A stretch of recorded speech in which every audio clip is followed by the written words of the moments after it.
Hello everyone and welcome to today's video. So what we have brought for today's video is basically details around fiat money and the gold standard and a wide difference. What basically was gold standard based currency and what basically now is fiat money that most of the economies have adopted, that is the paper currency. Let's understand each of them one by one and let's then differentiate amongst them. So first of all, let's understand about the gold standard. So it is a system in which government used to print the currency with a gold backing or with the gold reserve that the country or that the economy used to possess. So this is also known as the gold backed money, whereby a fixed or defined amount of gold is necessary with the issuer of the currency to possess before issuing any new currency. Okay, so this was a preliminary requirement before issuing a new currency to have that fixed percentage or that proportion of gold reserved with the central bank of that economy or that country. Coming to the fiat money we all know that is the paper money, which is however used by many countries now, and this holds value only when the system declares it to be worth something. So if you look at this 500 rupee note that is there on the screen, you can read this that I promise to pay the bearer the sum of 500 rupees. Okay, so this has been signed by Urjit Patel, the governor. Okay, so currently Shaktikanta Das, but we need to understand that this basically is backed by the government, the central bank, that is RBI, and that's why this simple paper, printed paper, is holding value.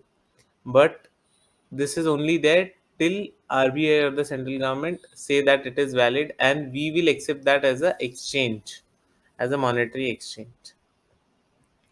Coming to the intrinsic value part, so fiat money, this does not have any intrinsic value. Why? Because it is as good as any piece of paper printed. Okay, but it is used as money because of the government faith or the government devotion in that. Basically the government has given that power, it has written that particular statement that I promise to pay the bearer of this currency a sum of 500 rupees or 2000 rupees, whatever it is, and then it is signed by the central bank governor, that is the RBI governor.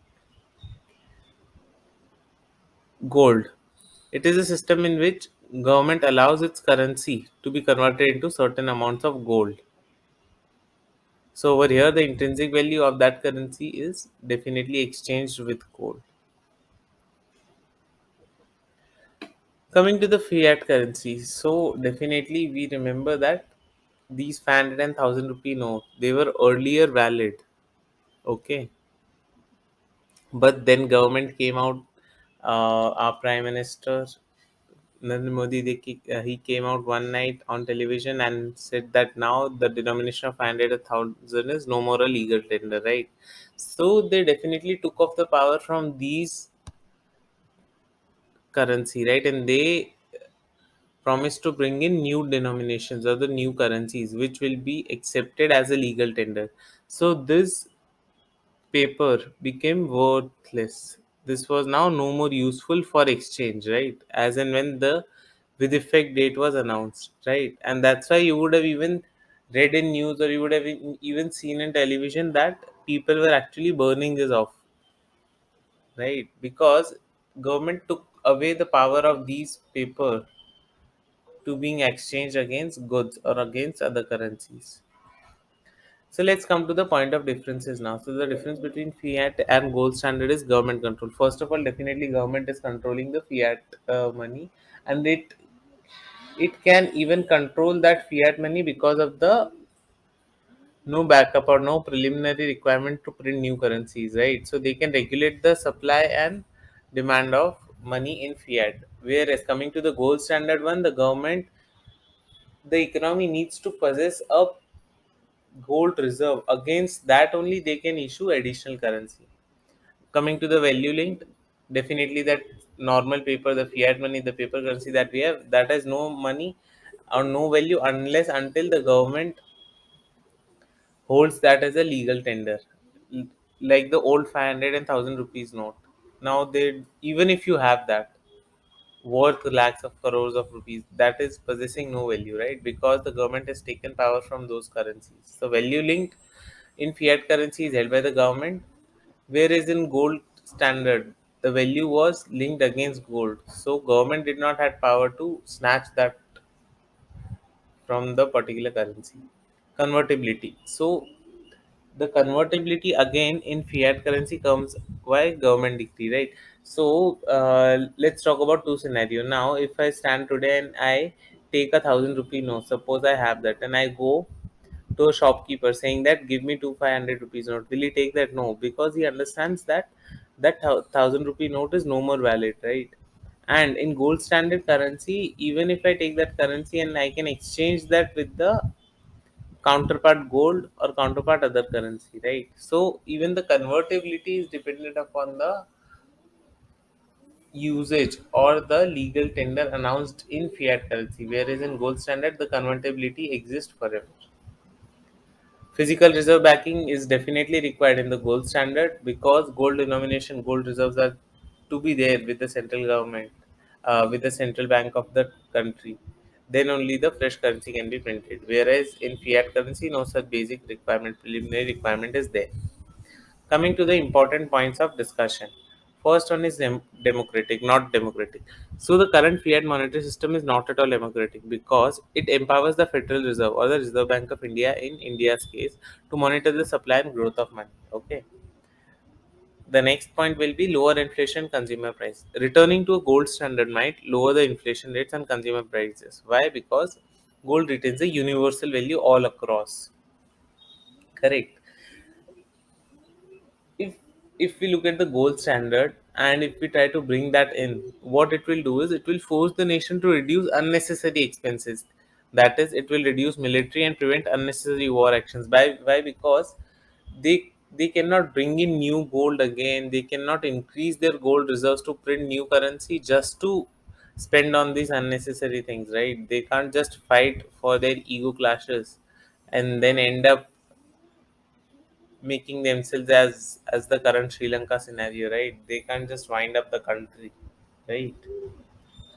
And the last point, overprinting. Definitely, overprinting is possible only in fiat currency due to quantitative easing, right? So the quantitative easing terminology basically says that the central bank of a particular country has the power to print the fiat currency, whatever it is, in any denomination in any quantity. Why? Because no backup is required, and that is actually leading to inflation, right?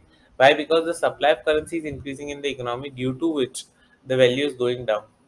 So a 100 rupee note today compared to 100 rupee note a year later will become worth 92 rupees only as on today's day scenario. Why? Because we are looking at an inflation rate of 7 to 8%, what is ongoing currently, right? So this excess supply of money is leading to, in fiat currency, is leading to this decrease in value of money and corresponding inflation in the economy, right? Coming to the conclusion part. So those who are favoring gold standard argue that it provides long term economic stability, but it even lowers the inflation, right? And those who are in favor of fiat currency, they argue that gold standard would create economic instability. Why? Because government will not be able to control the economy, and they will not be able to reduce the unemployment during recession. Why? Because they don't have the power to actually issue new currency, they don't have the power to back up the new currency. Why? Because everything is then dependent upon gold. So government powers are taken away if we move back to gold standard. From a neutral point of view, it is not very advisable to return to gold, say economists, right? After all, gold reserves are a real source, and fiat money is something that is monitored legally and would prove to be better in today's world. Why? Because increasing the gold reserve would again need additional money to buy that and back it up in the central bank of that particular country and then print it. So that is ultimately leading to double spending, right? Firstly, acquire the gold reserves and then print the currency. Ultimately, it is doing nothing, right? The economy, the overall market capitalization of that country will remain as it is only. So hope this video helped you understand what gold standard based currency was and what fiat currency or the fiat money is, right? And what is the distinction between them and why can't we move to the gold standard again? Okay. So hope you liked the video. We'll be out with a new video soon. Till then, stay healthy and stay safe.